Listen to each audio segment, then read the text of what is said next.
Decolonizing movement, emerging paradigms, and reconstruction. Hi, my name is Michael Greyeyes, and this video is titled Decolonizing Movement, Emerging Paradigms, and Reconstruction. I teach and create at York University, where I'm the graduate program director of the MFA and the artistic director of Signal Theatre. We have been trained with right and wrong as the parameters for doing. If we can, for just a moment, disentangle ourselves from the connotations that envelop these words, what would we see? We'd see a basic structure echoing many other simplistic binaries: heaven and hell, east and west, rich and poor, black and white, good and evil. In this case, these binaries are Western in their origin and threaded through nearly everything we do and how we see ourselves. But in order to actually experience all the facets of creativity, we need to come up with something else. We need another structure or foundation upon which we might base our judgment. We require a new paradigm for doing. And for this, we'll need to travel west, across this continent, and back in time to the late 90s. In 1997, I was living and working in Los Angeles, California as an actor. While working on a television show, I had the good fortune to work with an indigenous stuntman named Richard Alaniz. Richard was an experienced martial artist who was part of Dan Inosanto's first graduating class.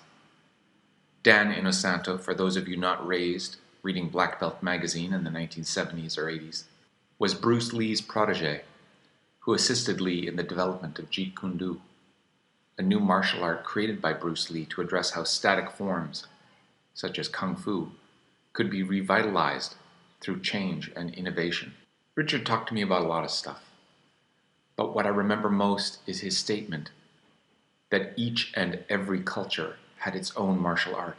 For example, in Japan, karate, judo, and Jiu-Jitsu emerged, while in China, other forms like Kung Fu or Tai Chi rose to the fore. In Malaysia, Silat, Thailand, Muay Thai, in Europe, boxing, etc.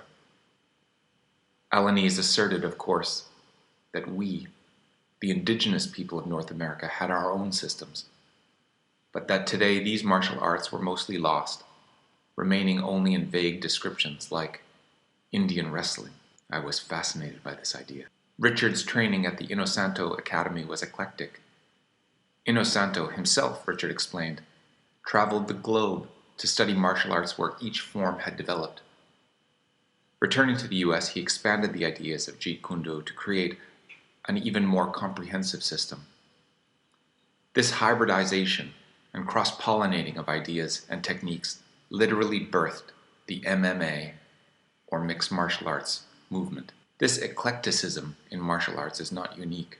The Brazilians took Jiu-Jitsu from Japanese immigrants and adapted it into a style that has captured world attention.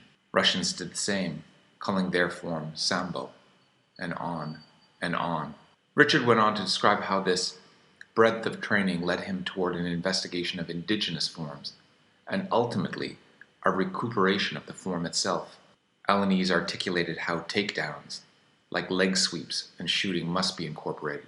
Grappling techniques, once the opponent is taken to the ground, must also be accounted for, as well as strikes and defenses against the types of weapons we traditionally used: knives, axes, clubs, spears. He imagined that the environment would naturally write upon the form, so that each community, each region would respond with techniques appropriate to their own terrain.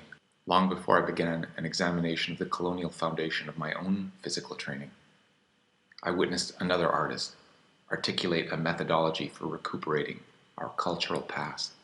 This leads me, interestingly, to movement training within the academy and in theatre conservatory settings throughout North America. August Schellenberg, one of Canada's greatest actors, was Mohawk. He met me on a film project in the American Southwest, and we hit it off immediately, despite our difference in age and experience. He appreciated that I came from a rigorous training background.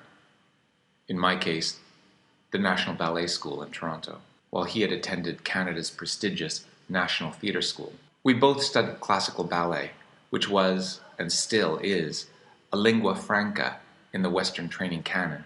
Ballet is a vastly complicated and difficult movement form to master. In typical circumstances, a student might take around 10 years to master the form, and if not master, then at least be able to demonstrate proficiency at the professional level. There are other physical training modes that can accomplish what ballet does, which improves coordination, strength, increases flexibility and musicality. But what makes it particularly useful is that it is a Eurocentric platform that emerges from the court dances of Europe and aesthetic notions tied into the Western theatrical canon. In other words, if you can do ballet, you'll find it easier to formalize your body to fit into the classical works of Shakespeare and other Elizabethans, and especially subsequent theatrical genres, such as restoration drama.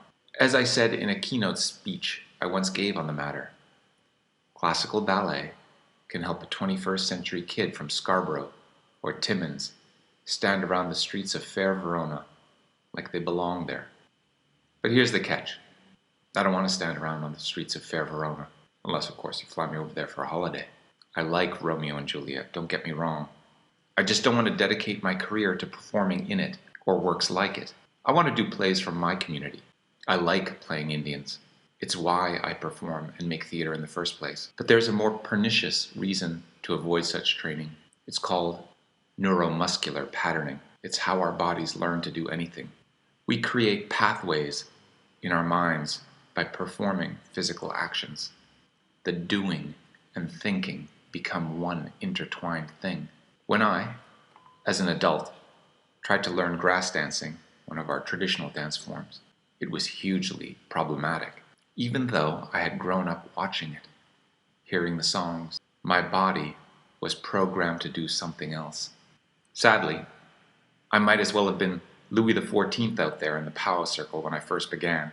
Indeed, make sure you watch Nyla and Nina's videos in the series to look at how bodies and practices can be colonized by other cultures, and the ways we can move beyond that colonization. By challenging the associations and supposedly neutral foundation of ballet as a training form for the 21st century, I seek to illuminate the fact that actors in this country are a colonial product with Western aesthetics and even ways of moving embedded in their voices and bodies. But before we burn it at the stake, I am required to ask the following question. What does the form actually do? And if we abandon it, how can we replace the benefits of it? So, ballet proposes that the human body is essentially malleable, that the geometric forms and lines of classical ballet are shapes that a fluent practitioner must be able to recreate. Okay, cool concept. What else? Ballet asserts that elongation along the spine frees the limbs to create myriad shapes and movements. Thus, core strength is at the root of the practice. Great. What else? That the body can hold tremendous amounts of tension, for example, in the supporting leg and side, thus providing stability while allowing an equally free and relaxed musculature, i.e., the working leg and side, to remain mobile in the very same instant. As well, the very act of training in ballet requires many hours upon hours, year upon year of intense practice. This level of repetition reminds me of Malcolm Gladwell's provocation that those who seek excellence must spend 10,000 hours doing it. Ballet dancers, any kind of dancer for that matter, easily spend this amount of time in the studio in rehearsal as part of their training. Ballet also instills an unbelievable level of precision in the practice of it. Precision is good. I need it in my work as a theater maker, as a director, and I require actors capable of precision. But sadly, no conservatory training program in North America has 10,000 hours to give to an adult actor to train in this way. So I am responsible, as I throw the form and other colonial practices onto the bonfire, for coming up with other ways of making our performers malleable, strong, and capable of accurate and precise repetition, hour after hour, day after day. I am, however, buoyed by the fact that I don't have to invent an entirely new canon by myself. Indigenous cultural practices like singing, dancing, and storytelling are built upon rigorous and exacting practices. Excellence is built into our art forms. Excellence is not Western. It is a universal notion.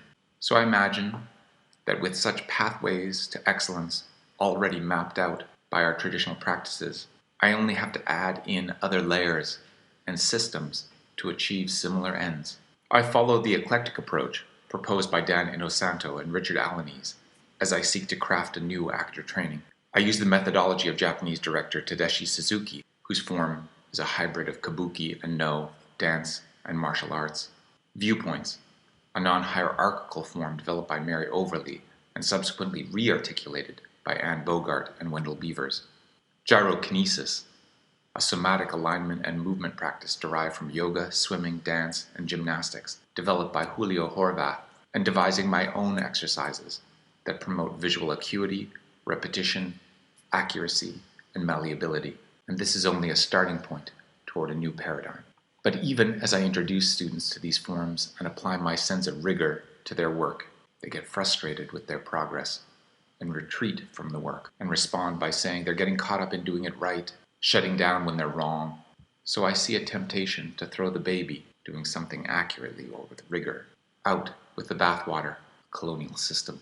And if this is done, then we'll end up with lesser skilled performers, less capable. Even the ways of teaching are influenced by these old binaries. The words right and wrong are too fraught. We've been bludgeoned with them for a long time, so let's use different ones. Accurate, more accurate, precise, less precise, but hold our students and ourselves to the highest standards of achievement, ones that our ancestors knew keenly and relied upon to survive.